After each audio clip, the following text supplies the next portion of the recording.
Jadi namanya cholinergic karena neurotransmitter pada parasimpatetik adalah acetylcholine atau cholinergic. Ya. Beda nanti yang satunya lagi untuk otonom 2, dia bukan acetylcholine tapi adrenalin, adrenergic ya. Jadi yang ini cholinergic. Oke.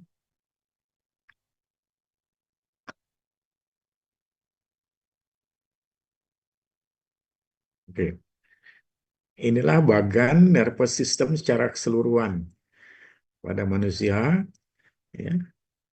Ada yang central nervous system, yaitu otak ya, brain and spinal cord, medulla spinalis. Ya.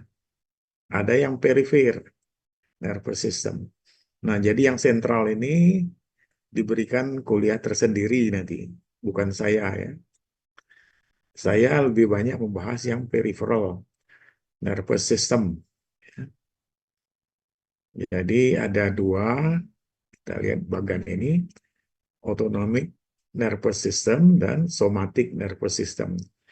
Nah, kita mengambil porsi yang otonomik saja. Ini ada simpatetik, ada parasimpatetik. Hari ini kita cerita tentang parasimpatetiknya saja. Oke. Apa itu nervous system atau overview dari autonomic nervous system? Consist of the sympathetic and parasympathetic. Ya, tadi sudah ya, ada yang parasimpatetik, ada yang simpatetik. Oke. Obat-obat yang menstimulasi, yang merangsang atau yang memacu, mengaktifkan sistem simpatetik, kita sebut juga dengan sistem adrenergik, karena neurotransmitternya adalah adrenalin atau noradrenalin. Adrenergic are also called adrenergic agonist or sympathomimetic because they mimic the effect of CNS, ya, SNS, ya, Central Nervous System, neurotransmitter norepinephrine and epinephrine. Oke, itu yang simpatetik ya. Yang parasimpatetik kita bicarakan hari ini, identify the key conceptual similarities and differences between autonomic cholinergic and adrenergic pathways, including, nah jadi yang dibahas ini yang penting adalah receptor subtypes, neurotransmitters, transmitter synthesis, storage, and release, and relative specificities of drugs that stimulate or inhibit each branch of activity. List the major system or organs innervated by the autonomic cholinergic and adrenergic system. Describe the organ system affects the cholinergic and adrenergic stimulation or antagonism. Ya. Nah, kalau yang stimulation artinya dia agonis ya. Jadi dia langsung memacu sistem cholinergic atau sistem adrenergic. Bisa bersifat stimulation, merangsang, atau antagonism, memblok ya, menghambat, menghilangkan impuls. Relate the thesis expression profiles of cholinergic and adrenergic receptors to their specific function. Nah, inilah gambarnya secara keseluruhan ya. Anatomi yang belah kiri sekali ini adalah medulla spinalis dengan segmen-segmennya ya. Yang di atas sekali ini ada segmen apa?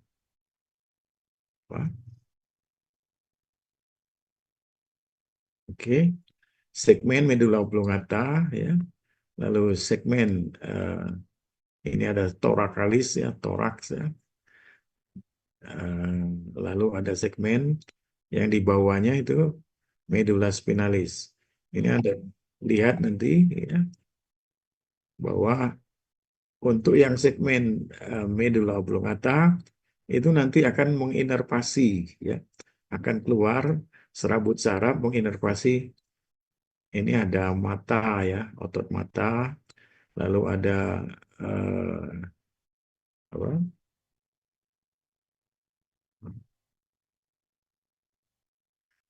organ-organ yang lain ya, yang perlu apa, persarapan otonom, termasuk jantung dan sebagainya. Nanti Anda baca ya, Anda lihat, ini diambil juga di buku ya, sumber resminya di buku, buku anatomi, buku fisiologi ya. Nah, ini kita lihat yang merah ini sebenarnya itu simpatis ya. Sedangkan yang biru ini otonom dari simpatis ya. Jadi yang merah simpatis, yang biru ini parasimpatis. Anda lihat di sini ada merah, ada biru ya. Inilah prinsip persarapan dari saraf otonom. Ya. Jadi dia keluar dari batang otak ya, berupa serabut saraf menuju ke organ tertentu ya yang memang butuh saraf otonom. Oke.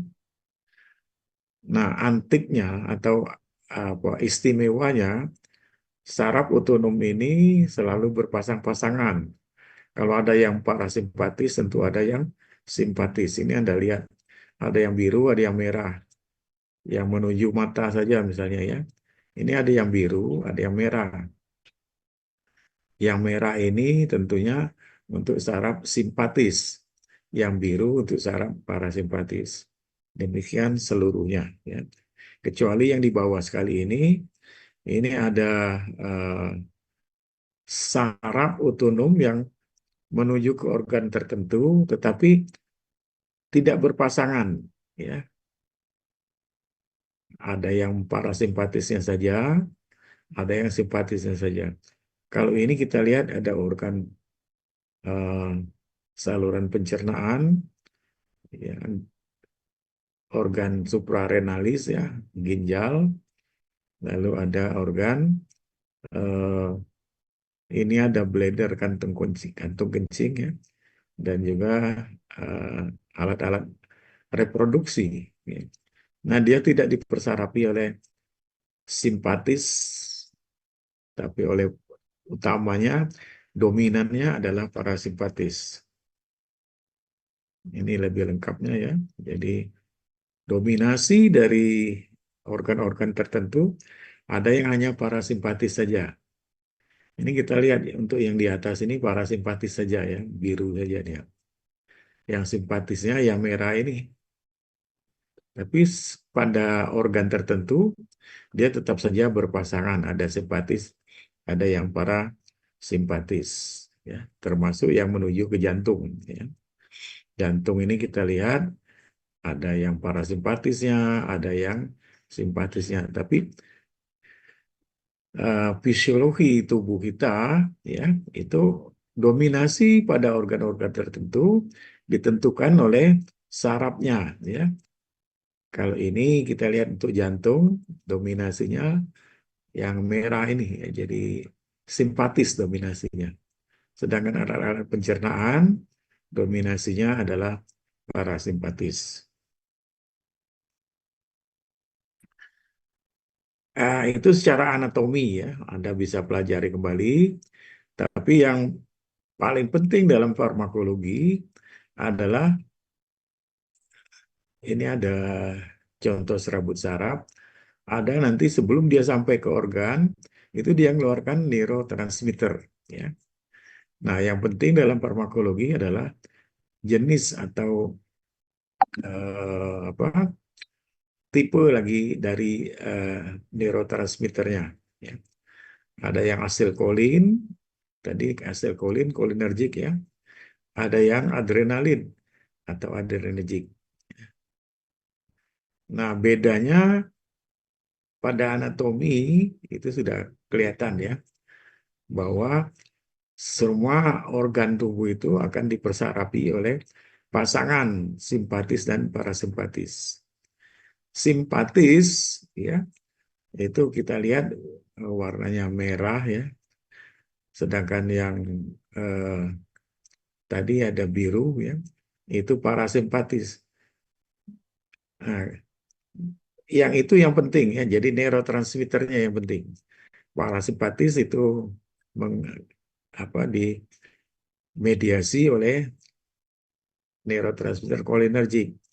Sedangkan yang simpatis dimediasi, ya, mediatornya yang penting adalah adrenergik. Kecuali yang ini yang menuju ke eh, organ-organ reproduksi, ya. Jadi ada yang menuju ke apa glandula supraadrenalis, ya. Ada yang langsung menuju ke organnya. Tapi semuanya sama. Asilkolin itu untuk keluar pada saraf yang preganglionik atau presinaptik ya. Sedangkan yang apa adrenergic juga demikian ya. Kecuali untuk yang ini, untuk yang organ supraadrenal itu agak beda ya. Oke. Nah, secara sentral kita lihat di sini jalur asilkolin ya. Ini yang hitam ini jalur asilkolin. Ini yang menuju ke korteks frontalis ya. Keluarnya dari sini ya. Dari hipokampus ya. Keluarnya dari hipokampus. Sedangkan yang lainnya ada yang keluarnya dari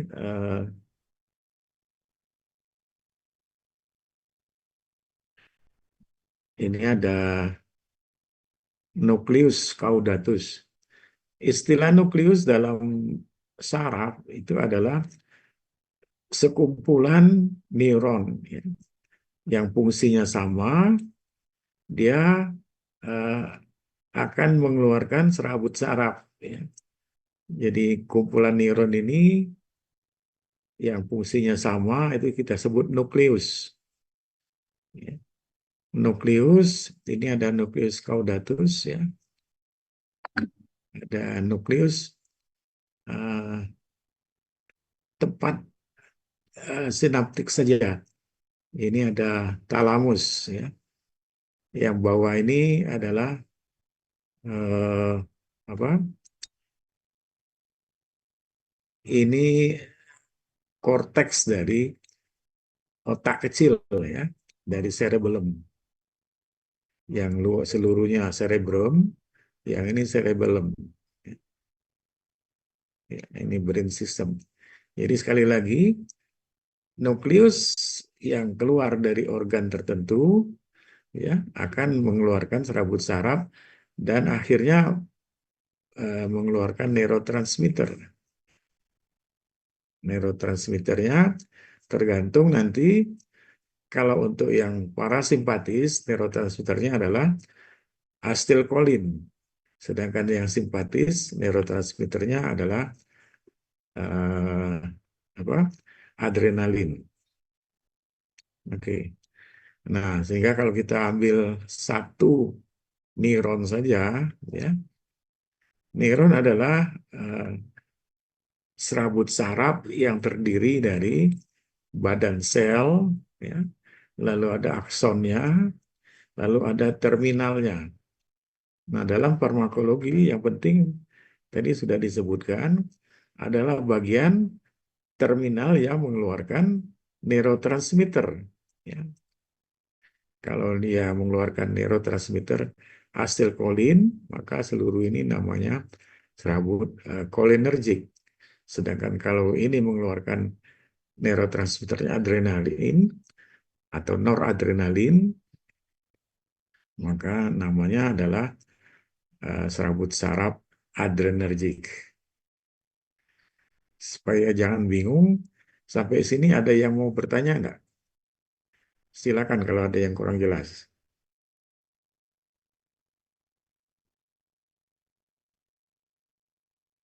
Silakan.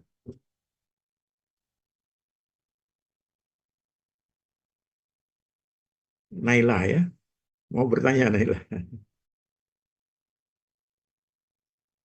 Kedengaran enggak suara saya? Kedengaran ya? Iya, Bang. Ya, oke. Ya. Nah, jadi ini sengaja kita fokuskan perhatian kita. Neurotransmitter inilah yang paling penting dalam farmakologi. Ya. Jenisnya apa? Asetilkolin atau adrenalin. Kalau asetilkolin itu namanya serabut saraf kolinergik. Ya. Jadi dia akan dipengaruhi oleh atau akan dimodifikasi oleh pelepasan dari asetilkolin, penghambatan sintesis asetilkolin, ya, dan juga mungkin ada faktor-faktor lain ya, termasuk di sini ada pembuluh darah dan seterusnya, yang semuanya eh, mengacu ya, mengarah pada asetilkolin atau kolinergik. Kalau ada yang tidak jelas, silakan bertanya. Tidak apa-apa, diinterupsi saja ya, karena ini yang penting eh, konsep awalnya itu demikian ya. Jadi semua zat yang akan membangun suatu neurotransmitter ini diambil dari luar neuron ini ya. Diberikan asupan sehingga di dalam neuron dia akan disintesis lagi, di diperkuat, dimodifikasi dan sebagainya. Lalu setelah menjadi calon neurotransmitter diarahkan ke dalam atau ke ujung serabut saraf ini ya. Di sini disimpan ya dalam kantong-kantong yang kita sebut dengan kantong dari neurotransmitter ya. Ini contoh untuk yang kolinergik ya atau asetilkolin. Oke. Nah, ini yang penting jadi dalam farmakologi ya. Jadi ada sintesis, tadi kita lihat sintesis, ada storage-nya, ini ada vesikel-vesikel di ujung atau di terminal dari serabut saraf. Lalu ada sistem rilis pelepasan ya, pengelepasan dari neurotransmitter. Kalau ini asetilkolin pengelepasannya ya. Setelah disimpan, berapa lama nyimpannya tergantung kebutuhan ya. Kalau ingin dibutuhkan cepat, maka dia cepat juga dilepas. Kalau tidak perlu, disimpan saja dulu. Seperti kita sekarang, misalnya dalam kondisi istirahat, ya, tidak banyak bergerak, maka dia disimpan dalam vesikel untuk beberapa waktu. Ya. Nah, sekarang mekanisme yang melepaskan atau yang memacu pelepasan ini ada di sini namanya otoreseptor, presynaptic cell. Ya. Jadi ada otoreseptor di sini yang akan memasukkan kalsium, kalsiumnya masuk ke dalam ujung saraf ini, dan nanti akan membantu memfasilitasi pengelepasan dari asetilkolin yang ada di uh, sinaptik ini ya, yang ada di vesikel-vesikel ini.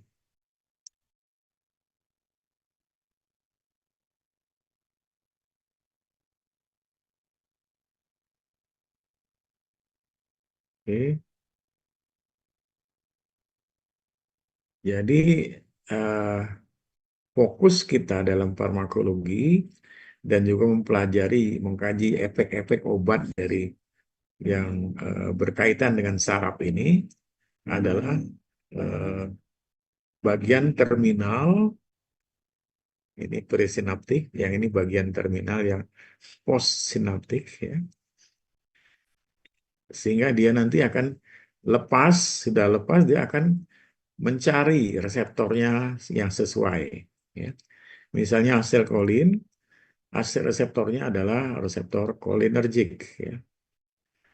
Kalau di adrenalin, noradrenalin, reseptornya adalah reseptor adrenergik.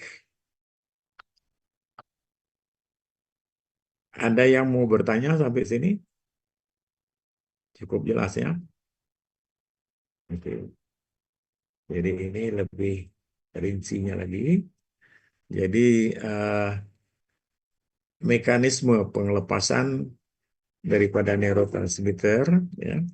Ini kita lihat ada ion natrium atau sodium ya. Dia dipacu oleh action potensial, digiring dari tengah ya, dari badan sel, digiring sepanjang membran.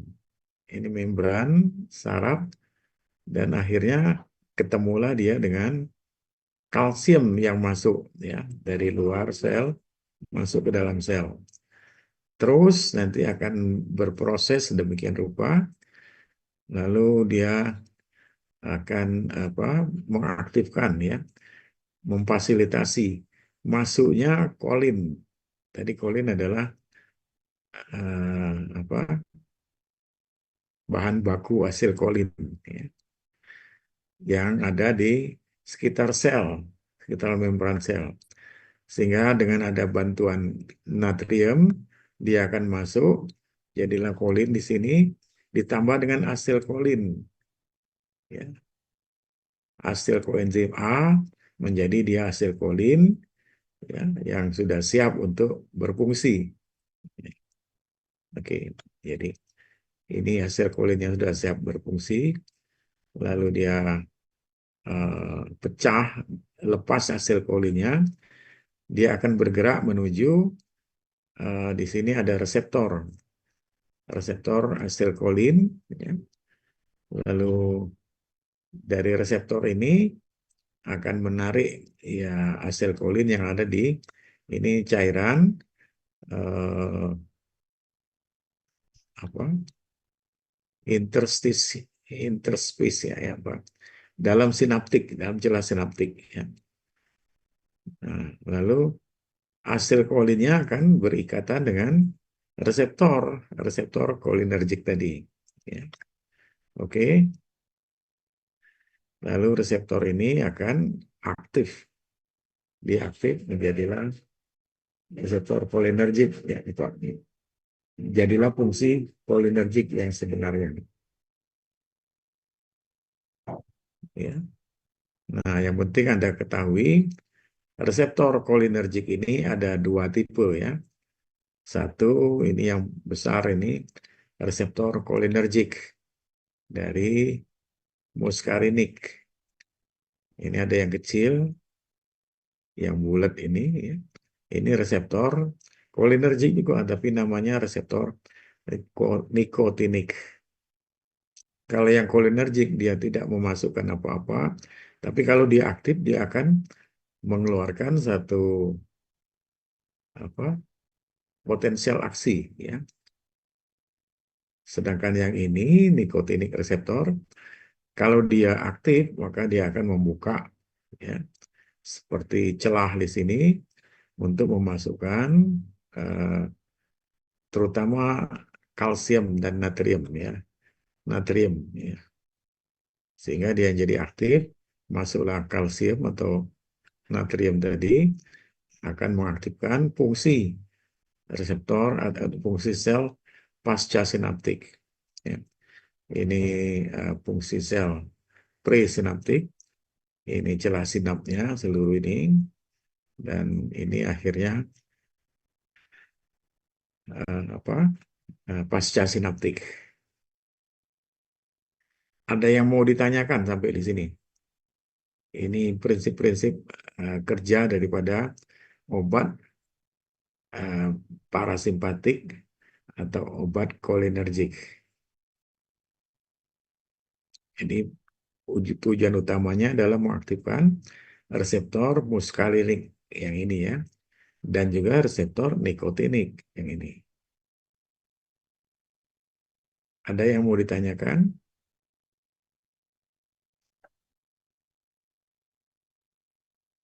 Oke, ini contoh neurotransmitter atau zat kimia yang bersifat kolinergik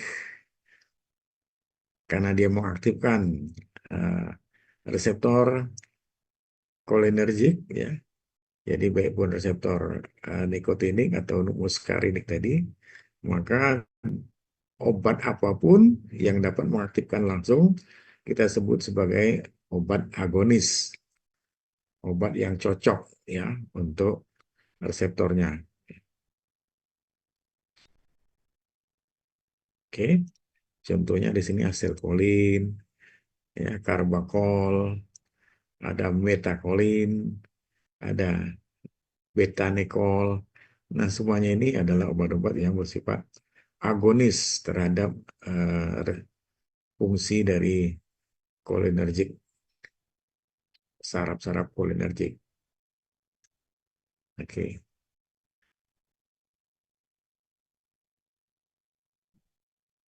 itu obat yang bekerja langsung ya, pada reseptornya kita sebut sebagai direct acting cholinergic receptor agonist. Contohnya ini muskarin, nikotin, pilokarpin, dan sebagainya. Nah, dalam farmakologi dikaji lebih lanjut bahwa apabila sintesis asetilkolin itu sudah siap untuk berfungsi, maka dia akan segera dilepas dari eh, apa tadi ya, tempatnya tadi ya, dari vesikelnya. Masuklah dia ke celah sinaptik dan akhirnya di sana akan diterminasi, dilerai ya oleh enzim yang kita sebutkan kolin asetiltransferase. Sehingga hasil kolin yang sudah siap tadi dipecah ulang ya, diputus kembali menjadi asetilkolin ya, dan koasilkolin dengan koenzim A.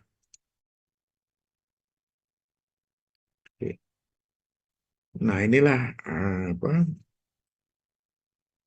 keajaiban alam di sini ya. Degradation of acetylcholine.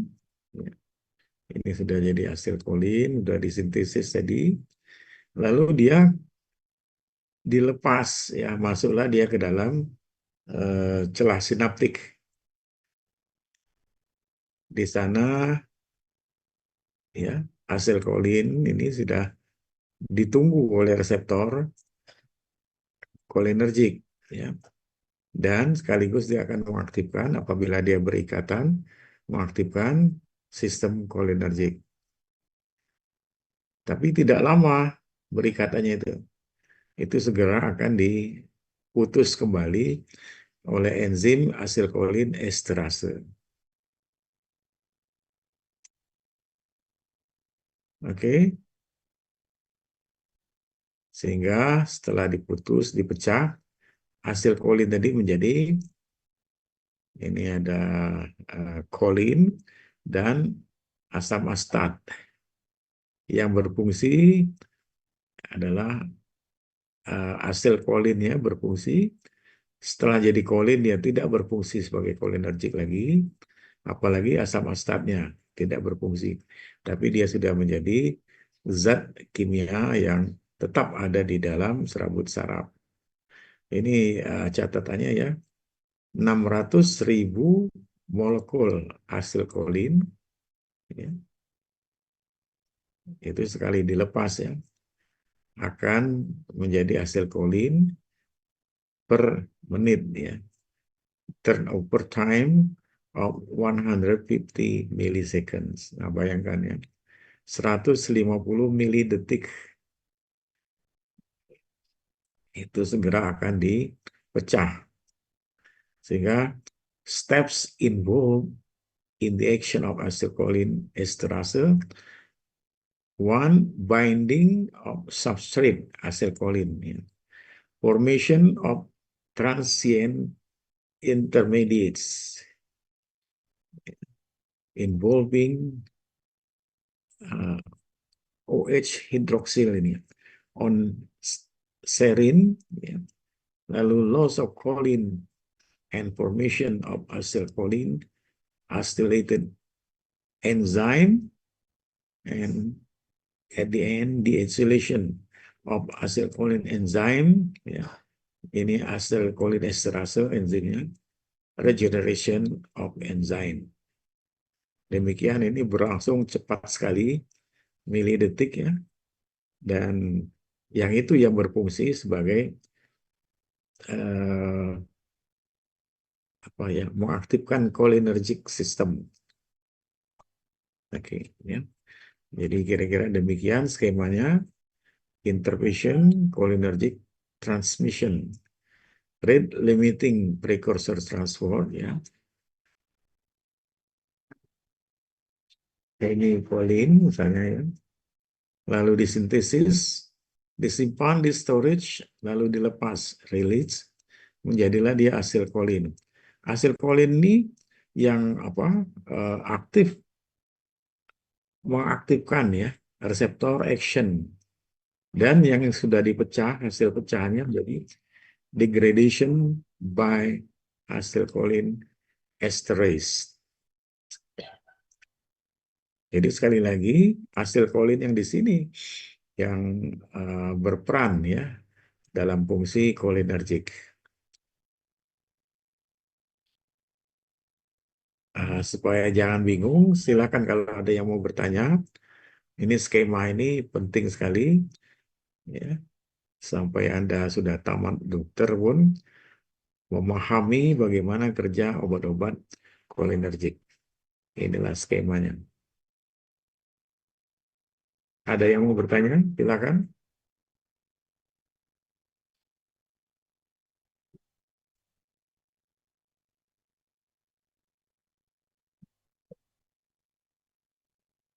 Ya, setelah di rumah direnungkan kembali, ya, bagaimana skema ini bekerja. Jadi sekali lagi saya ulang ini, rate limiting. Jadi transport system dari acetylcholine setelah disintesis menjadi acetylcholine disimpan. Ini dapat dihambat oleh atropin anti muskarinik. Jadi karena dia menghambat, ya, atropin ini disebut sebagai anti cholinergic atau anti muskarinik.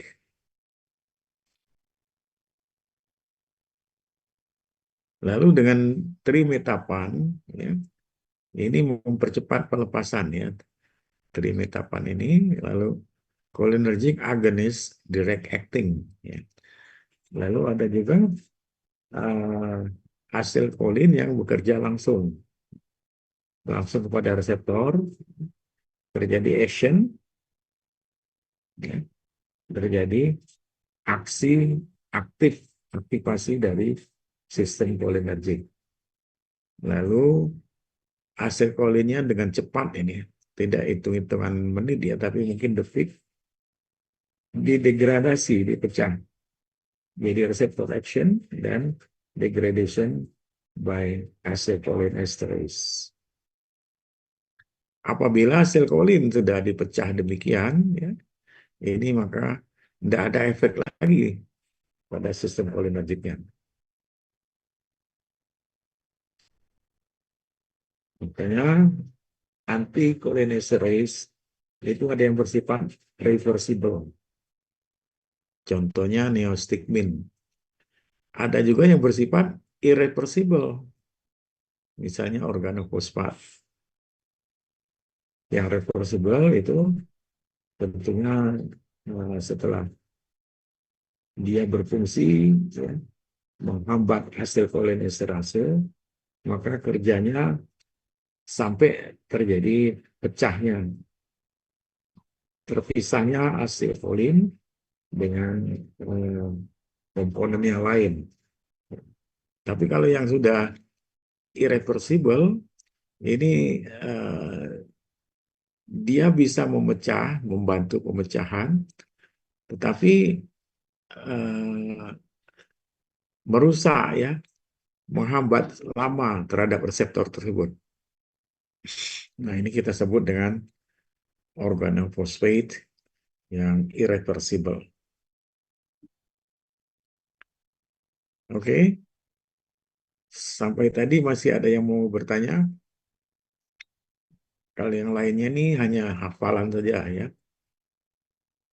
Ini neurotransmitter receptor classification. Ada yang asam amino, ada quaternary amines, ada katekolamin, ada indolamin. Ini Anda baca nanti ya. Masing-masing ini membawa eh,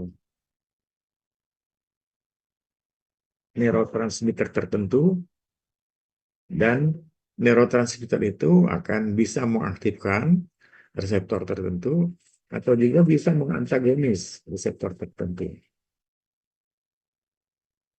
Jadi ini kita lihat hasil polling, ada 7 reseptor subtype ya. Jadi bisa diaktifkan yang semua. Tapi bisa juga dia menginaktifkan ya. Bukan oleh zat ini, tentunya oleh yang lain. Yang lain itu antara lain contohnya tadi adalah atropin misalnya ya. Kalau ini inhibitory amino acid, ada GABA, ada adenosine. Nah, mungkin Anda masih teringat ya. GABA ini bersifat inhibitory, sedangkan glycine ini excitatory. Tapi kalau udah dipecah demikian, maka fungsi dari apa, keseluruhan amino acid ini sudah berubah, tidak seperti yang lama lagi. Glutamate misalnya ya, ini bersifat excitatory. Ini contoh asam glutamat misalnya, atau kita sering ya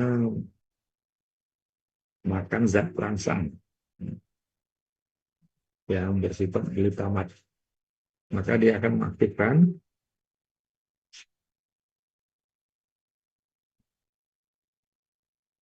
sistem excitatory amino acid. Quaternary amin misalnya, asetilkolin ya. Ini sudah merupakan neurotransmitter yang bisa mengaktifkan sistem kolinergik. Tapi kalau katekolamin, ini ada alfa, beta, dan seterusnya. Ini dia bukan sistem katekolamin, bukan asetilkolin, bukan kolinergik yang diaktifkan. Sistem lain lagi. Ya.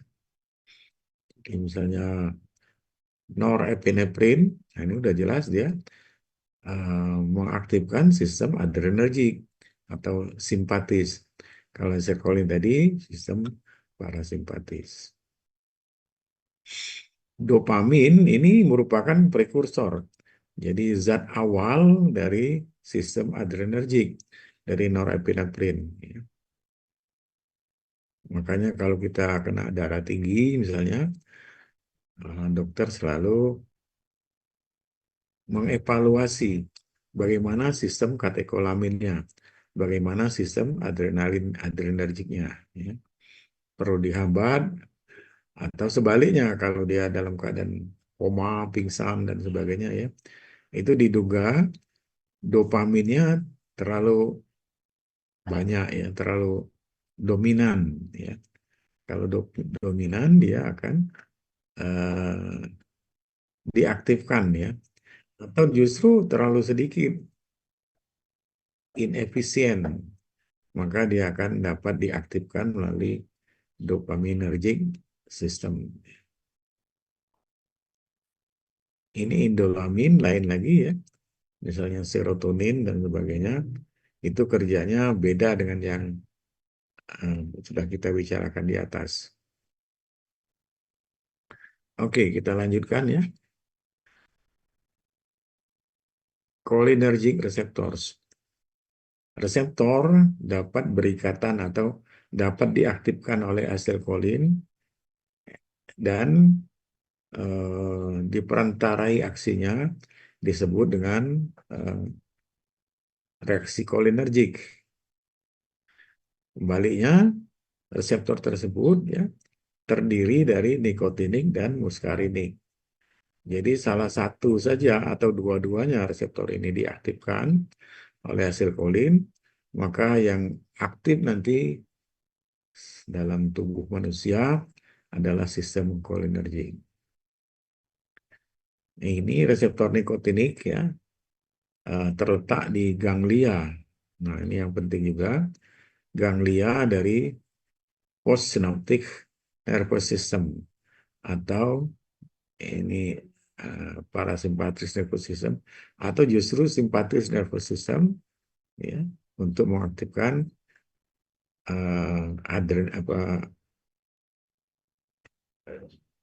mengaktifkan sistem adrenergik melalui nikotin. Ya. Jadi kalau orang yang aktif merokok itu kan dia mengaktifkan sistem nikotiniknya. Ya. Nikotinik ini salah satu atau bagian dari sistem saraf eh, simpatis. Ya.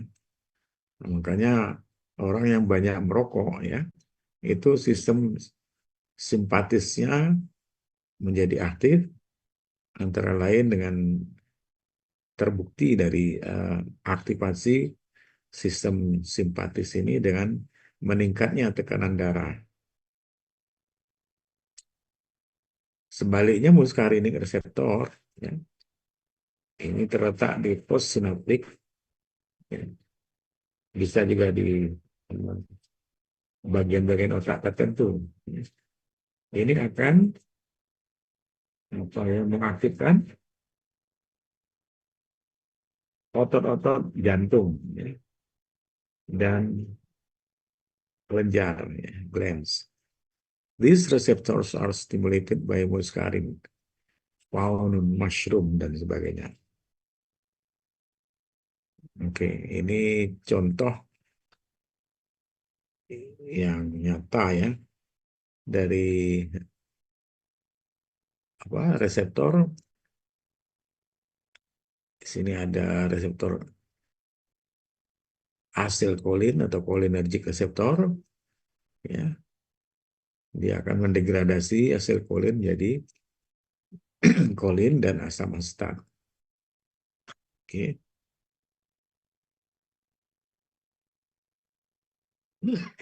Ini kembali ke sini. Kolin dan asam asetat ya. Ini diaktifkan menjadi bagian-bagian zat kimia yang terletak di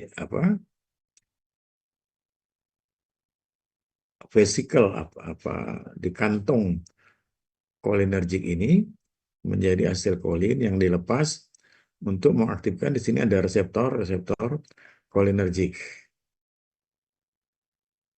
Oke. Reseptor cholinergic inilah yang akan melanjutkan fungsi cholinergicnya atau fungsi parasimpatisnya.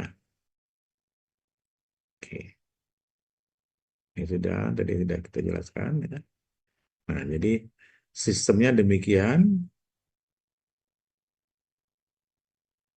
Ada aksi potensial, maka neurotransmitter yang sudah lengket, yang sudah terletak di serabut saraf, entah itu cholinergic atau parasimpatis ya, atau adrenergic simpatis ya.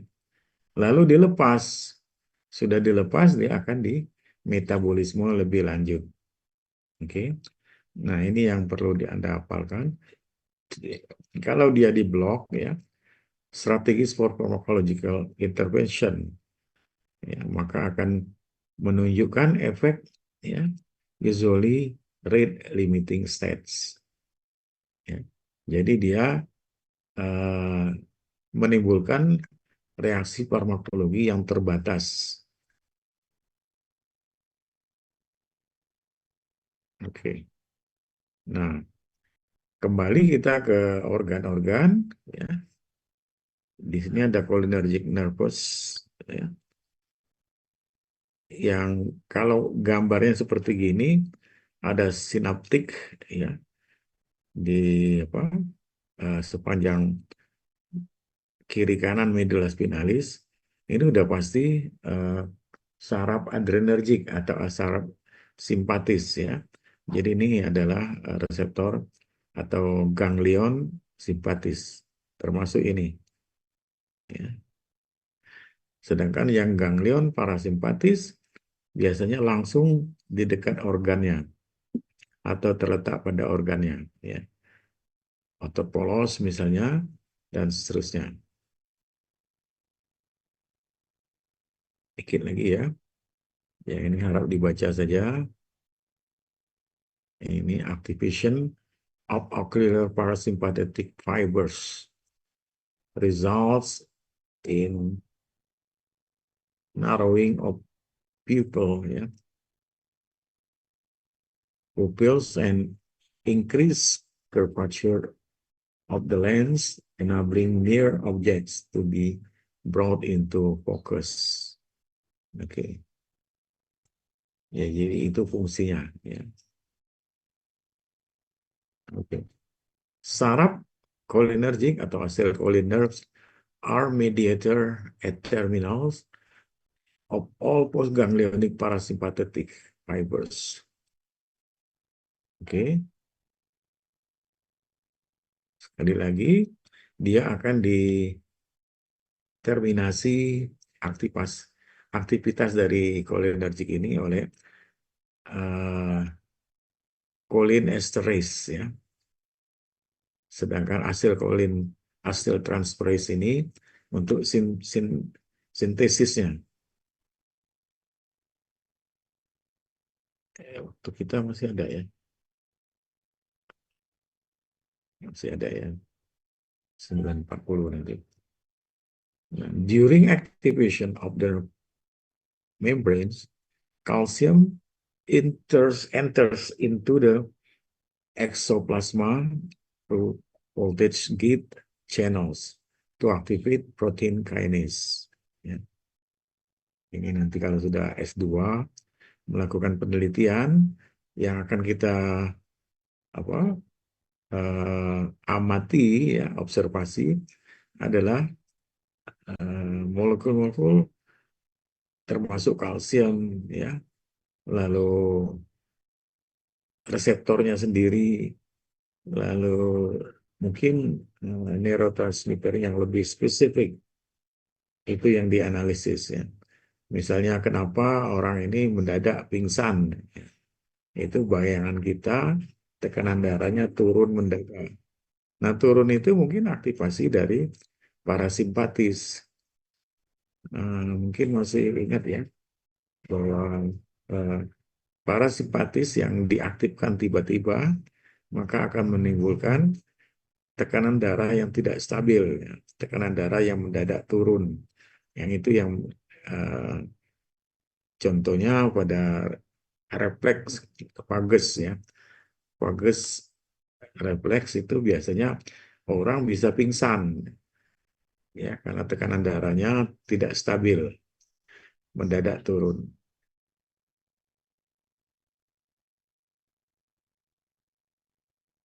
Oke,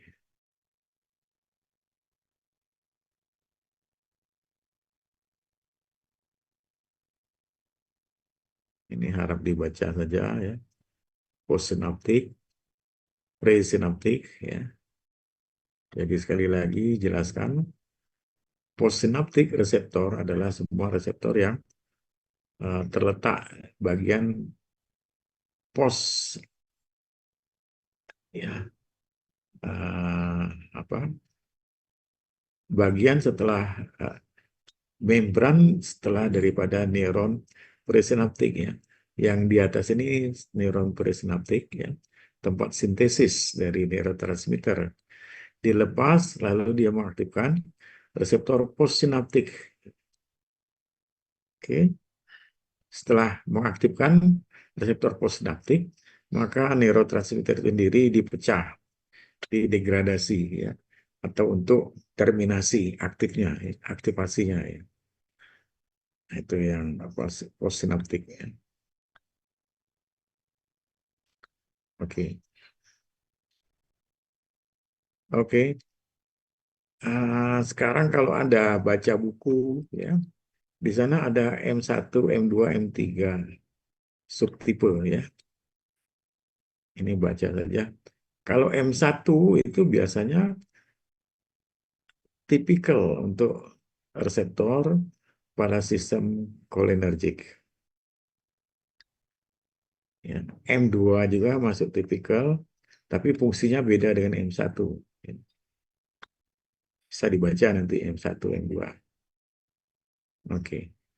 M3 juga demikian, subtipe reseptor untuk kolinergik ya. Pada otot polos, bagaimana efeknya ya. Dan kita sebagai dokter ya, yang penting ini eh, efek akhir daripada fungsi saraf tersebut, kolinergik atau adrenergik. Ya, kalau ini contoh dari kolinergik ya, kolinergik yang memang di sini agonisnya atau yang mengaktifkan ini adalah reseptor muskarinik ya, ada bagian dalam sel, ada bagian luar sel ya. Nah ini rangkaian ini yang diaktifkan oleh sistem muskarinik ya, atau sistem kolinergik. Nanti ada bagian tertentu dia berikatan dengan G protein ya. Dia akan segera mengaktifkan G protein ini. Kalau diaktifkan maka yang nampak ya kita evaluasi adalah eh, sistem kolinergik atau sistem parasimpatis. Ada pengecualian di sini ya. Parasimpatis sebelah kanan ini ada cabang kecil ya yang menuju ke reseptor lain.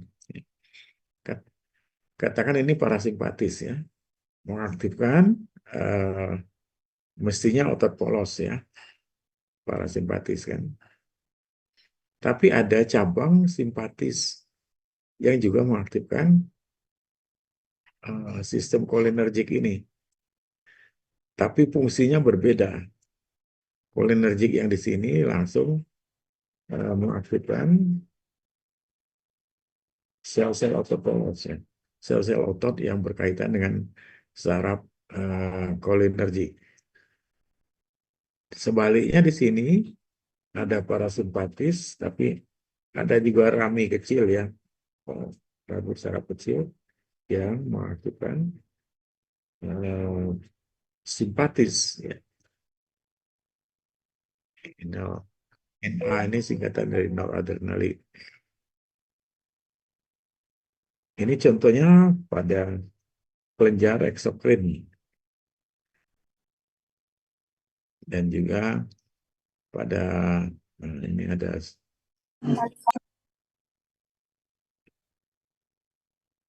low, ada apa? Ya, oke. Jadi kita ulang lagi dikit ya. Nikotinik reseptor ini bagian dari sistem parasimpatis. Oke. Simbolnya diberi NM cholineceptor ini yang ada pada uh, neuromuscular junction. NN cholineceptor ini terletak pada ganglia otonom.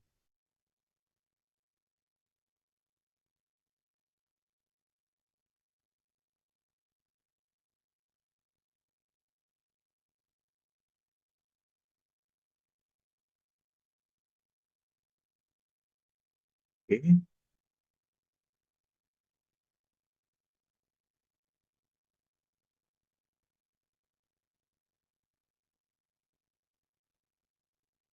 kita lagi ya.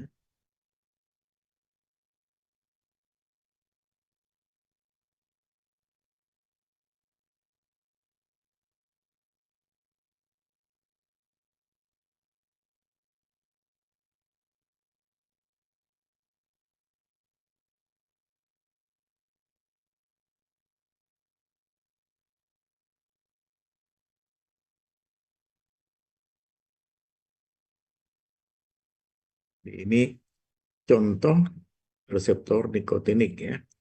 N reseptor bentuknya demikian. Kalau tadi kan bentuknya seperti apa ya? Anyaman saja ya. Kalau ini bentuknya sudah terdiri dari ada eh, 5 lembar nih. 1, 2, 3, 4, 5. 5 lembar komponen alfa, beta, gamma, delta yang semuanya bisa diaktifkan oleh asetilkolin.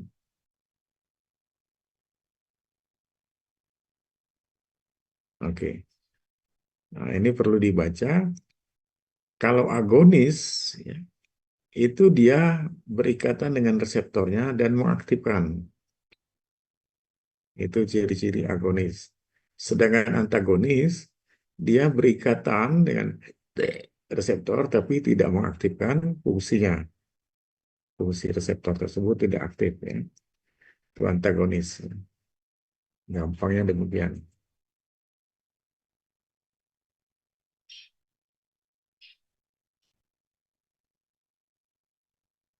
Oke,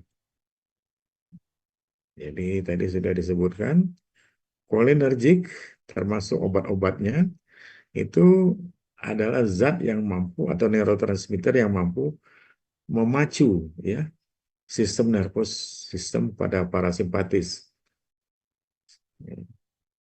Sometimes called cholinergic agonist or parasympathomimetics. This drug mimic the effect of acetylcholine, which is the neurotransmitter responsible for the transmission of nerve impulse to effector.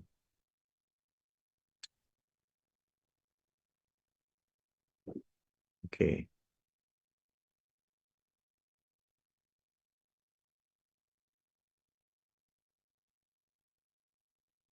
ini contoh obatnya. Bisostigmin, efeknya dia memacu langsung ya, reseptor. This effect is mediated through the inhibition of cholinesterase, which causes the increase in the local concentration of acetylcholine.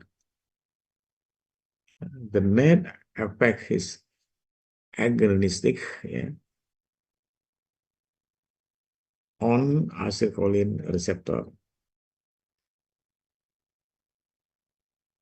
Okay.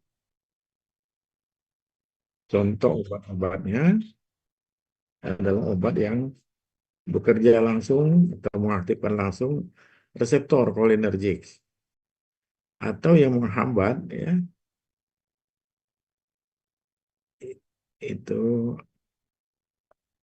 kerja dari asetilkolin cholinergic esterase ya dihambat gitu. Jadi ada dua efek.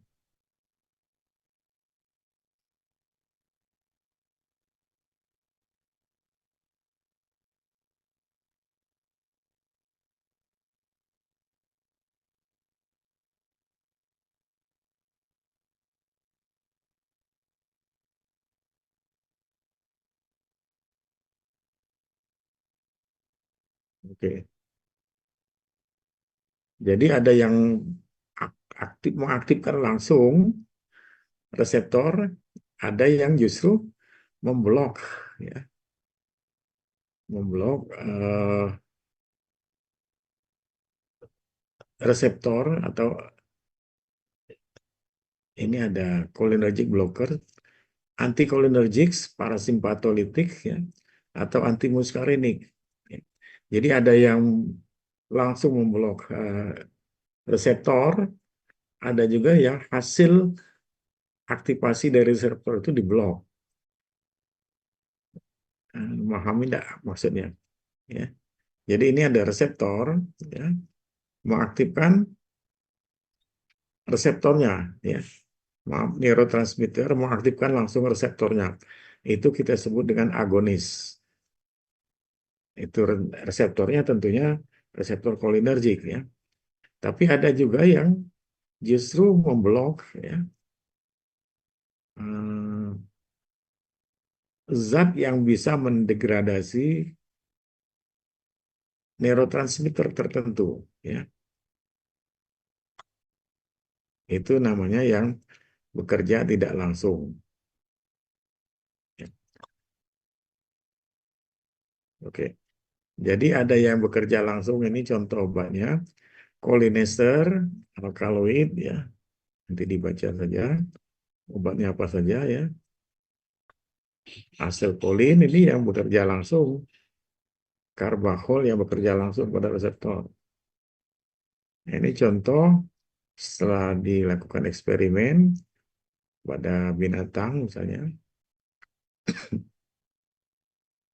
maka apabila kita tetesi, ya, eh, bagian saraf otonom, ya, dari binatang tersebut, maka mungkin dia bisa mengaktifkan atau juga bisa memblok. Atau kalau mengaktifkan total, itu namanya total agonist. Kalau parsial, tentunya partial agonist. Nah, sebaliknya, zat yang justru menghambat, ya, aktivasi dari reseptor, misalnya atropin, ini atropin, ini bisa juga dihambatnya. Jadi tidak jadi mengaktifkan, tapi justru terjadi hambatan. Ini contohnya atropin, ya, dihambat atau menghambat, ya, cholinergic receptor.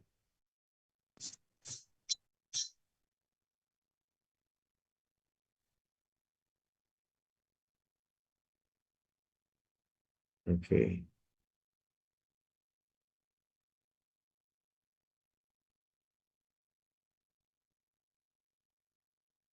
Ini contoh langsung muskarinik dan nikotinik. Dua-duanya reseptor kolinergik, ya. Ini yang bekerja langsung, ya, pada reseptor. Tapi ada juga yang tidak langsung. Misalnya pilokarpin, ya, lobelin.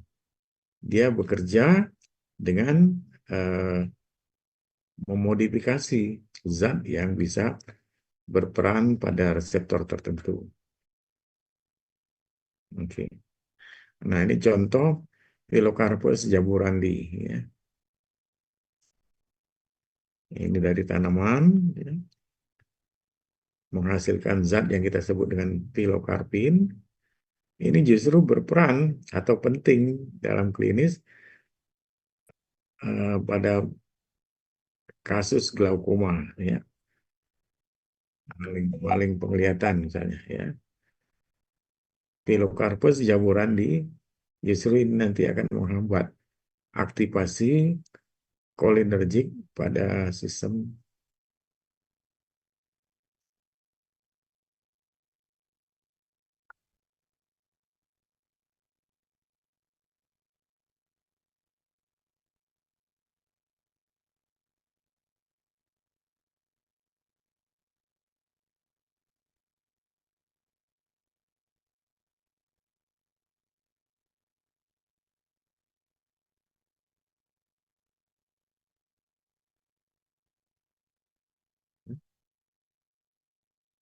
Jadi pilokarpin ini eh, dari tumbuhan Pilocarpus jaborandi tadi, dia nanti akan justru mempengaruhi jumlah cairan mata, ya, yang keluar masuk.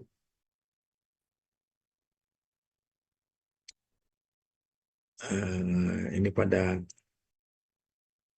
kamar okuli anterior ya. Ini kamar okuli posterior.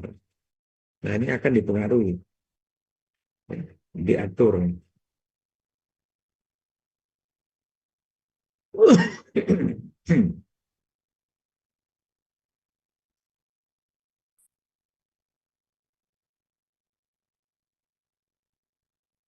Jadi cairan bola mata ini kalau dia dibuka ya, kanal sklem di sini, maka dia akan eh,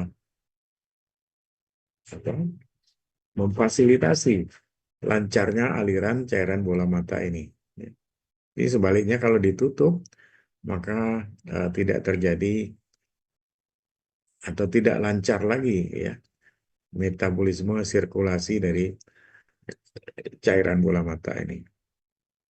Ini yang penting pada proses pengobatan ya, pengobatan dari eh, apa, pengobatan dari penglihatan ya, yang yang di apa, yang difasilitasi dengan memodifikasi cairan vitreous oculi ya, yang anterior ataupun yang posterior. Misalnya pada pupil A ya, ini sistem autonomik ya, mengatur jangan sampai terjadi apa eh, eh,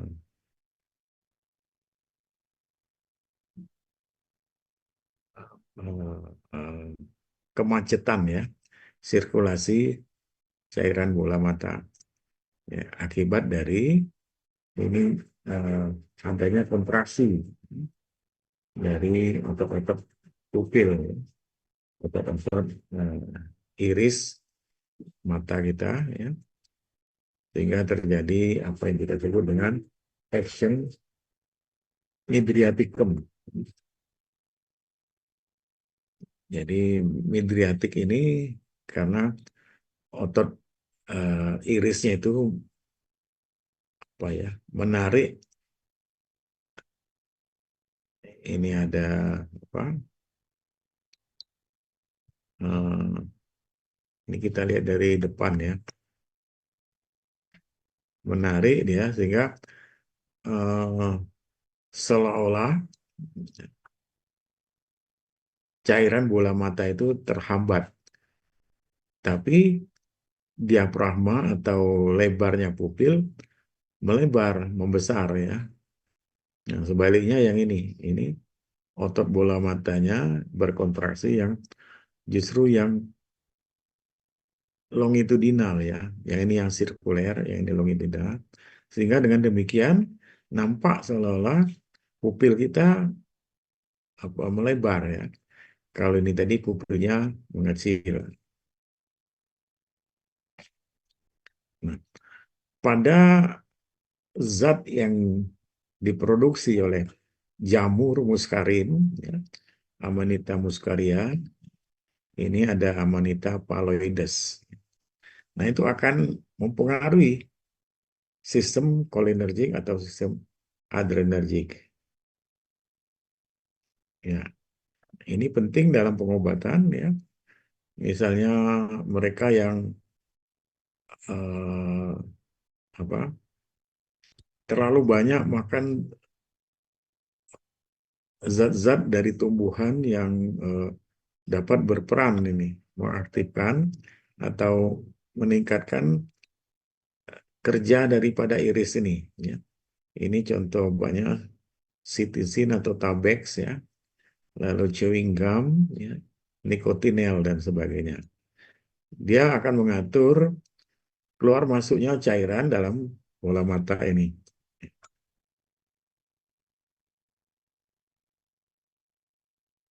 Nah, itu yang namanya langsung kerjanya ya. Tapi ada juga ini kerja yang tidak langsung ya. Jadi kolin esterase ini dimotivasi ya, dimodifikasi sedemikian rupa sehingga terjadi indirect acting cholinergic drugs ya. Jadi dengan mengatur cholinesterase ya, yang bersifatnya ada yang reversible, ada yang irreversible. Ya. Nah, yang irreversible ini seolah-olah dia akan uh, mengeliminir ya, apa, mengganggu fungsi dari apa,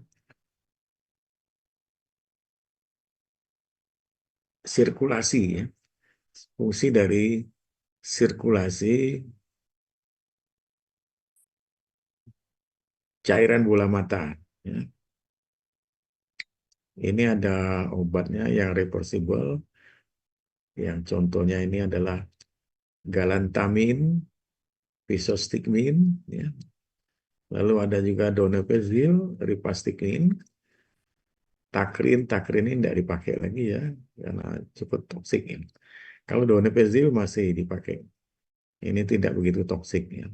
Tapi dia dapat mempengaruhi keluar masuknya cairan bola mata ya. Ada yang misalnya demecarium, hydroponium, tensilon, ya, neostigmin dan piridostigmin. Yang irreversible ya, itu seolah-olah dia akan mempengaruhi enzim acetylcholinesterase ya, untuk selama-lamanya ya. Makanya dianggap irreversible. Cukup bahaya menggunakan obat ini ya, karena dia akan merusak fungsi dari uh, otot polos yang akan mengatur keluar masuknya uh, cairan bola mata. Karena dia mengganggu otot polos, tidak saja di bola mata ya, tetapi juga di otot-otot rangka dan sebagainya. Ini misalnya organofosfat ya, racun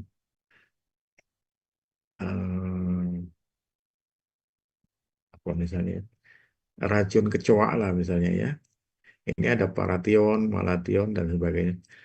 Ini sifatnya tiofosfat, insektisida, sehingga timbul paralise ya, kelumpuhan dari eh, saraf-saraf yang mengatur ya keluar masuknya cairan atau midriasis, meiosis dan sebagainya itu terganggu.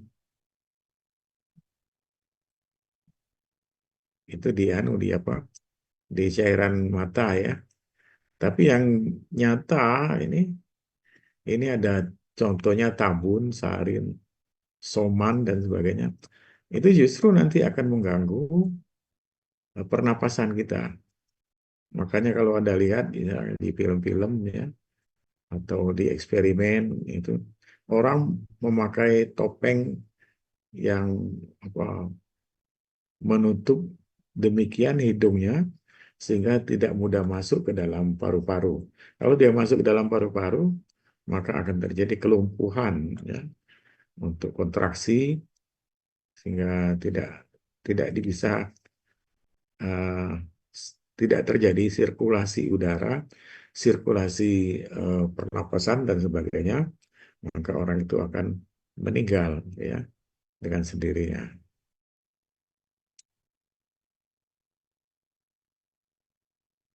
Oke, ini ada obat-obatnya bisa dibaca ya.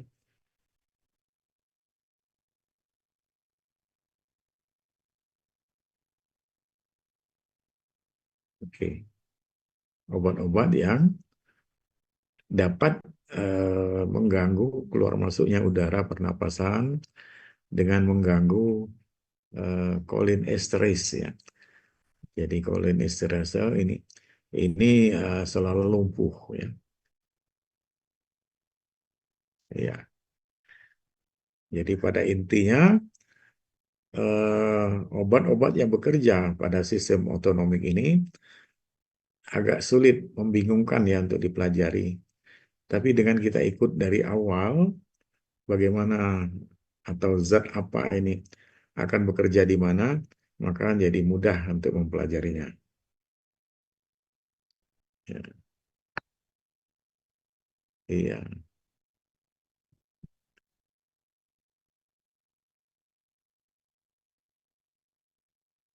Ada penyakit yang namanya myasthenia gravis, Alzheimer, poliomyelitis dan sebagainya.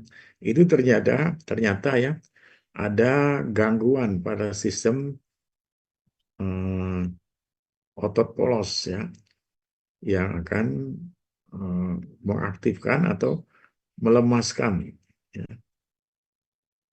otot-otot pada mata, pada pernapasan dan sebagainya. Ya. Otot pernapasan yang lemas, tidak bisa kontraksi, maka dia tidak bisa menghirup udara, ya, inspirasinya gagal.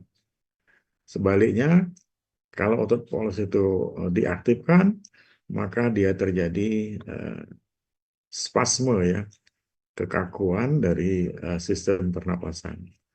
Nah, sifat ini yang memacu atau menghambat otot polos ini ya berfungsi untuk penyakit myasthenia gravis. Penyakit ini adalah penyakit yang eh, apa ya? Jadi dia tidak bisa myasthenia gravis ini kelumpuhan yang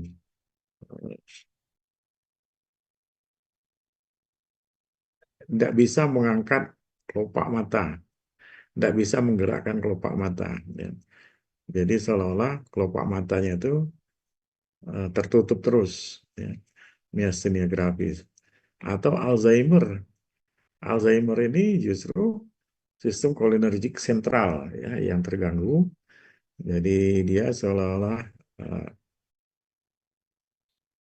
sarafnya apa ya tidak bisa difungsikan secara normal.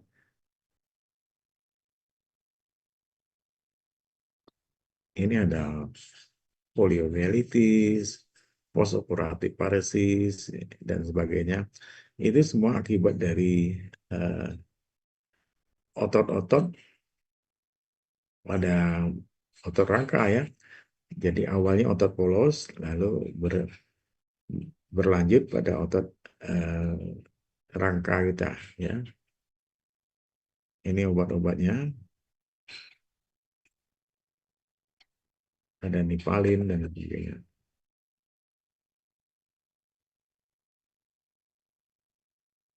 Oke, jadi harap dibaca nih penjelasannya. Myasthenia gravis, jadi ada kegagalan untuk mengangkat kelopak mata atau lebih luas kegagalan untuk memfungsikan sistem pernapasan kita ya. Inspirasi ataupun ekspirasi tergagal. Kalau myasthenia gravis ini contohnya demikian ya. Jadi ini otot eh, kelopak mata ya terjadi defisiensi sedikit reseptor kolin ester kolinergiknya sedikit reseptornya ya, sehingga asetilkolin ini tidak perlu nah, ya, asetilkolin esterase tidak berfungsi ya. Demikian juga pada penyakit Alzheimer ya. Kita cepatkan karena waktunya sudah hampir habis ya.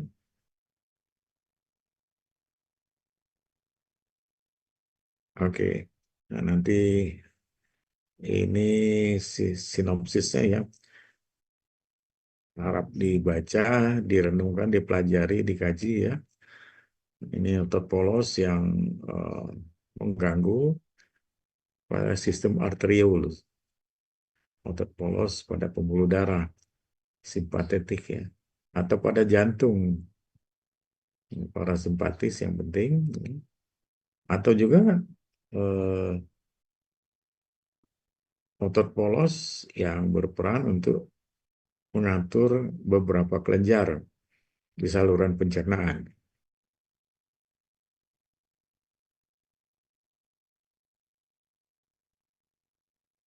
Ini contohnya ya, pada organ nervous system, ya, central nervous system, mata, jantung, dan sebagainya.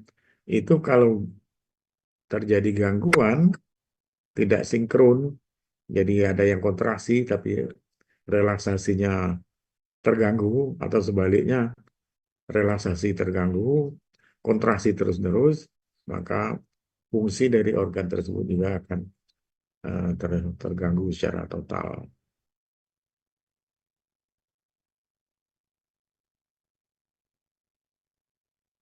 Oke, sampai di sini ada yang bertanya, silakan. Kita masih punya waktu sekitar 15 menit lagi ya. Silakan kalau ada yang mau bertanya.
Ada yang mau bertanya?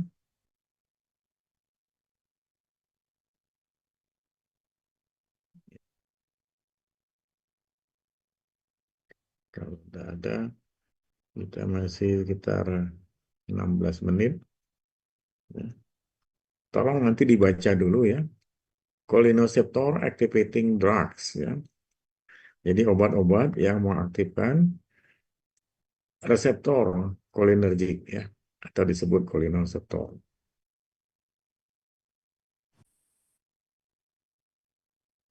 Ya, ada yang bekerja langsung direct acting, ada yang indirect acting. Yang bekerja langsung, dia langsung mengaktifkan reseptornya. Yang tidak langsung menghambat ya inaktivasi reseptor, terutama enzim asilkolin esterase ya.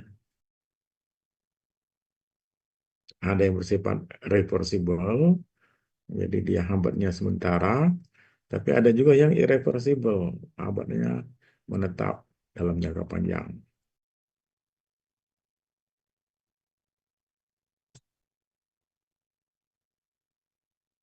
Jadi kembali ke skema ini, cholinomimetics atau cholinergic receptor itu ada yang bekerja langsung direct acting, ada yang indirect acting. Yang direct acting muskarin, yang muskarinik, nikotinik, ini rokok misalnya ya. Lalu choline esters, alkaloid ya. Tapi yang bekerja tidak langsung itu mempengaruhi zat yang mendegradasi ya, yang merusak eh, neurotransmitter tersebut ya.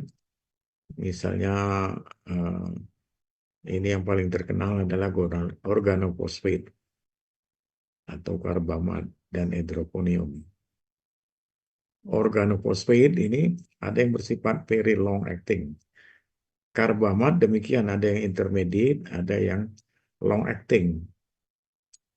Sedangkan hidrofonium ya, itu kerjanya singkat sekali ya.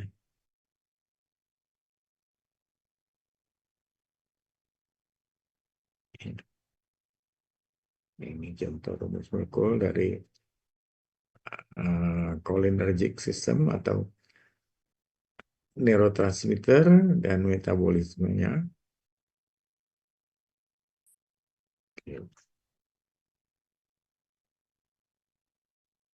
Ada yang rapid hydrolysis, penetration to nicotinic sites.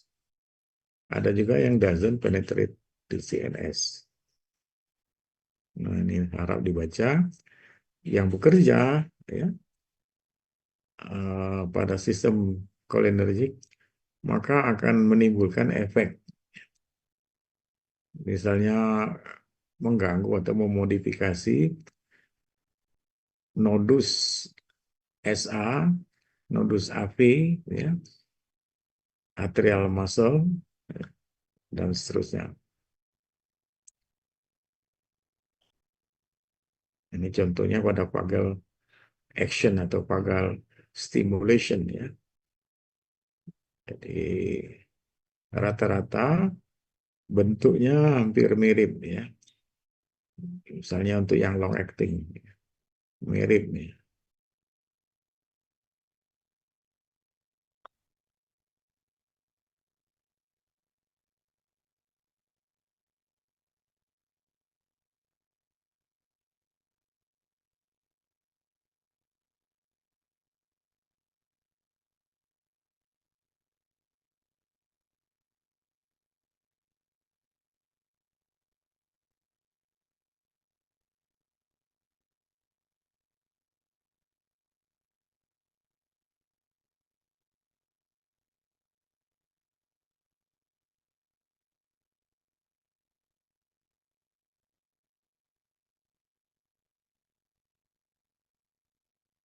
Jadi efeknya bisa Anda hafal nanti ya. Ada meiosis, yaitu mengganggu akomodasi, reduce intraocular pressure, dan sebagainya. Ini mata dengan mengatur, di sini ada uh, canal slam ya, mengatur kalau dia membuka, maka banyak cairan bola mata nanti keluar, masuk ke kamera okuli anterior. Tapi dia segera ditarik kembali oleh kamera okuli posterior.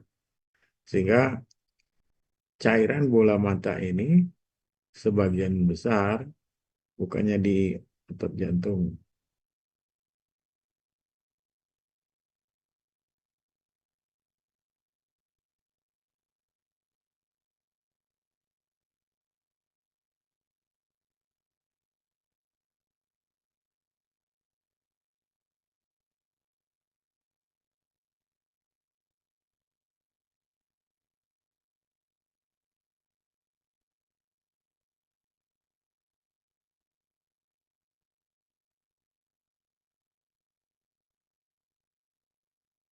Kanan normal pada bola mata sekitar 16 sampai 21 milimeter air rasa. Iya. Nah, apabila terlalu tinggi,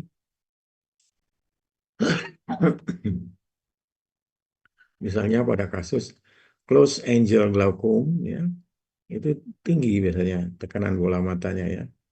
Itu bisa menimbulkan kebutaan karena terjadinya tunnel vision atau aliran cairan bola mata itu stagnan, ya, tidak bergerak sama sekali. Efeknya pada penglihatan seperti ini ya. Jadi nampak gelap ya. Yang kanan bawah sekali ini gelap ini karena memang tidak ada sinar yang bisa masuk ya. Nah, untuk yang sudut terbuka open angle glaucom ini masih aman ya. masih bisa cairan bola matanya bergerak dari satu ruangan ke ruangan lain.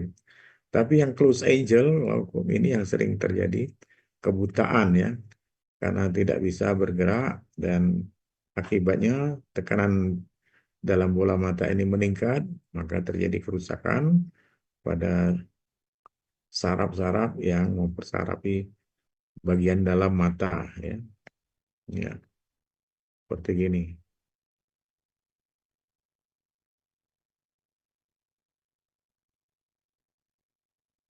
Apabila tekanan bola mata hanya menekan bagian tepi ya dari mata kita bagian dalam, tapi kalau dia sudah menekan ini banyak keluar serabut saraf saraf mata ya, rusak serabut saraf ini, maka akan terjadi kebutaan abadi ya, kebutaan terus-menerus.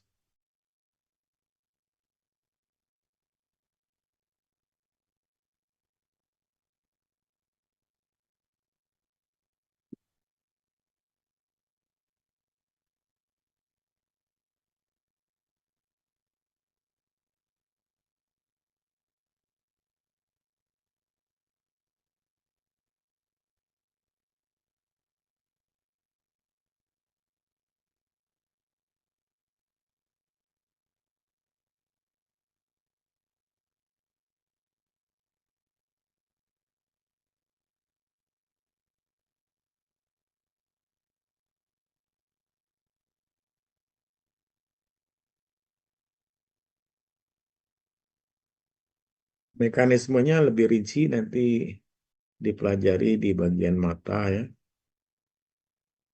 Sedangkan akibat toksik ya dari sistem eh, eh, pengaturan cairan bola mata ini atau sistem saraf otonom ini akan terjadi gejala ini sludge ya.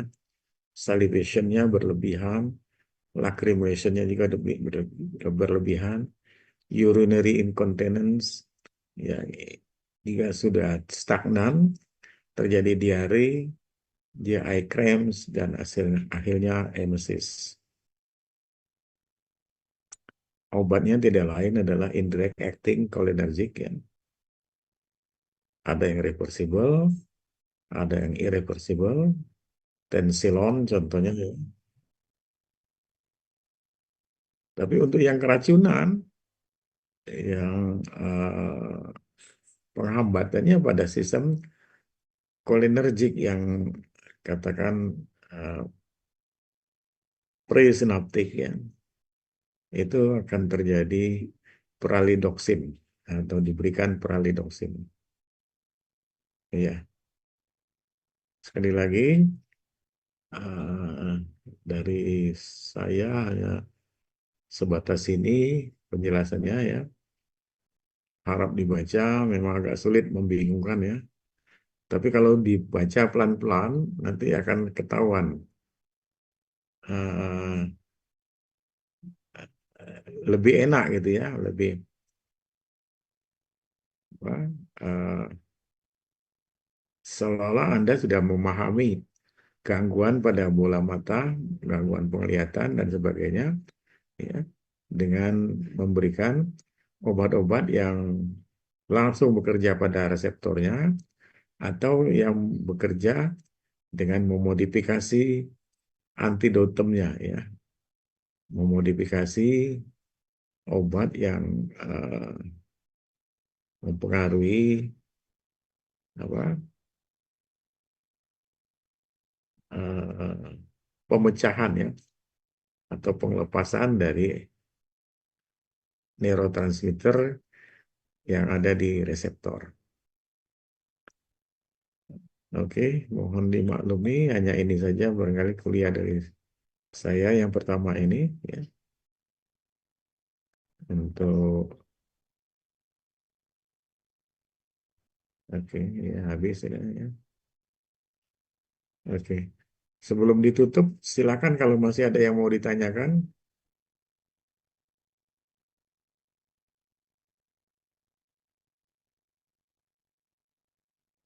Suara saya bisa ditangkap ya? Bisa, Pak. Iya, takut kalau kurang jelas. Suaranya kurang kurang jelas dan kuliahnya tidak menarik. Tapi ininya tadi apa bahannya bisa saya kirim salah satu di antara Anda ya. Atau enaknya dikirim kemana?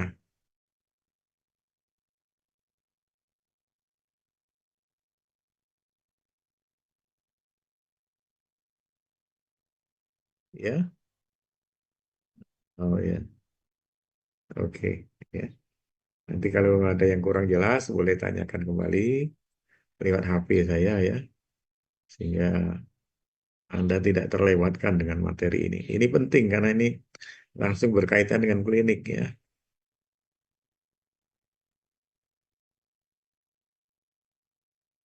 Baik, barangkali cukup sampai di sini saja dulu kuliah dari saya.